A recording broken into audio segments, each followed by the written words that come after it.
Bonjour à tous, je vous invite à écouter l'extrait de l'épisode que je vais publier dimanche. C'est un petit aperçu de la discussion que j'ai menée avec mon invité qui est, je ne vous le cache pas, absolument passionnante. Bonne écoute et à dimanche pour entendre l'intégralité de l'épisode.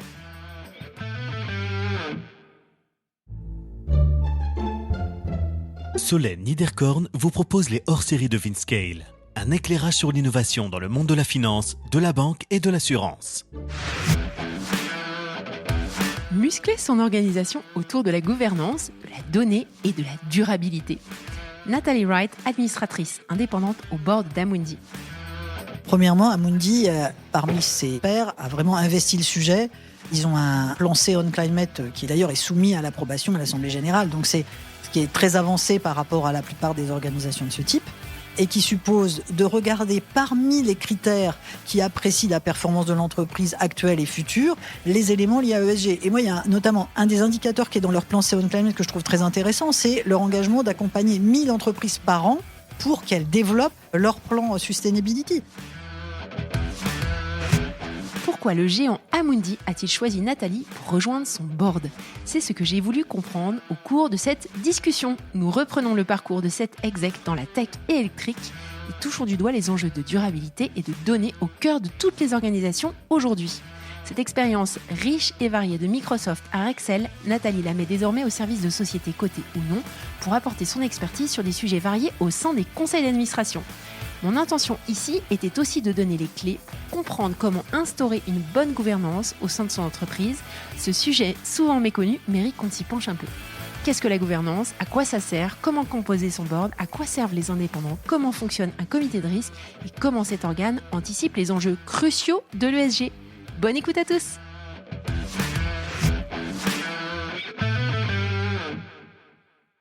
Bonjour à tous, bonjour Nathalie. Bonjour. Hyper heureuse que tu me rejoignes pour faire un épisode un peu différent de ce que je fais d'habitude. Merci beaucoup pour ton temps. Est-ce que tu pourrais, s'il te plaît, te présenter à notre audience avant qu'on parle de gouvernance ? Oui, très bien. Bah, écoute, je suis donc Nathalie Wright. On va parler surtout des aspects professionnels de mon profil. Donc en fait, ça fait sauf si tu as des passions exotiques. La menuiserie, par exemple. Ça prendra un petit peu trop de temps. Donc moi, ça fait 35 ans que je travaille et j'ai passé les 30 premières années de ma carrière en travaillant dans des entreprises technologiques américaines. C'est un peu le hasard qui m'a fait démarrer dans une d'entre elles et puis j'ai continué sur cette voie et j'ai jamais regretté parce qu'on me jugeait sur mes résultats plutôt que sur mon temps de présence. Bon, je referme cette parenthèse. Ouais. J'ai travaillé donc dans des grandes entreprises américaines, des entreprises qui ont disparu, Digital Equipment par exemple, WorldCom, chez un autre opérateur américain AT&T. Et puis j'ai passé du temps chez Microsoft, qui a été un moment assez marquant dans mon parcours, parce que là j'étais patronne des grands comptes, et là j'ai vraiment vécu toute cette transformation digitale à un moment où l'entreprise elle-même, Microsoft, se transformait, et toutes les grandes entreprises s'embarquaient dans cette aventure. Et puis j'ai passé un peu de temps chez IBM.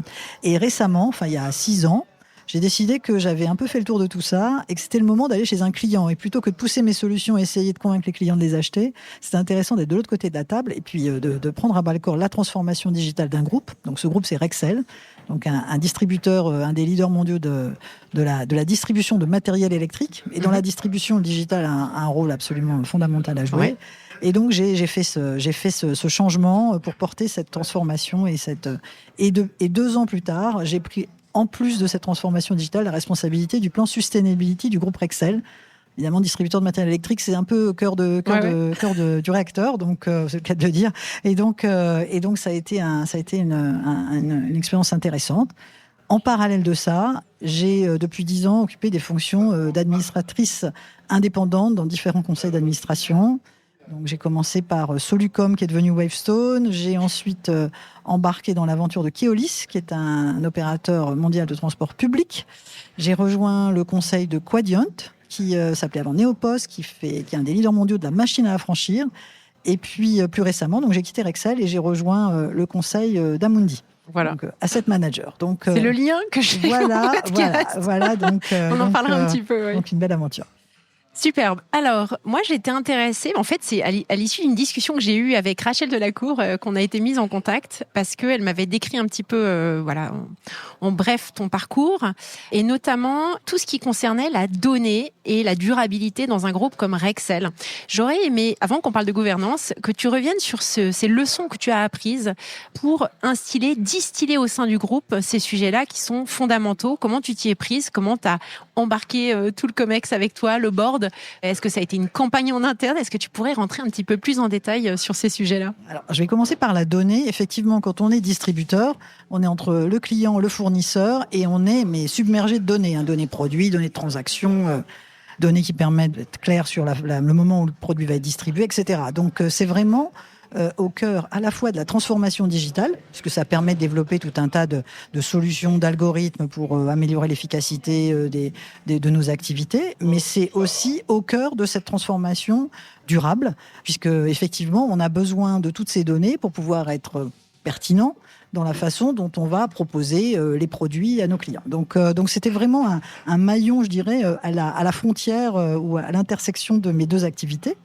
Alors, quand on parle de développement durable dans un groupe comme Rexel, la chance qu'on a, c'est que c'est quand même, comme je disais tout à l'heure, un sujet cœur du business, puisqu'effectivement, on vend des produits qui sont vecteurs d'efficacité énergétique. Donc ça, c'est quand même très important. En revanche, quand on est dans un groupe qui compte à peu près 30 000 personnes réparties dans le monde, dans tout un tas de géographies, et puis qui ont des missions, des jobs qui peuvent aller de la personne qui est au centre logistique jusqu'au data scientist qui va développer les algorithmes. Donc une très grande diversité de profils. Tout le monde n'est pas exposé de la même façon à cet enjeu-là. Mmh. Alors moi, quand j'ai pris le job, j'ai fait 3 choses. La première chose, c'est que j'ai déployé une formation qu'on a fait sur la solution qui s'appelle l'AXA Climate School. Vous venez d'entendre un extrait de l'épisode que je vais publier dans quelques jours. Alors ne restez pas trop loin de votre plateforme de podcast pour pouvoir profiter de tout l'enregistrement.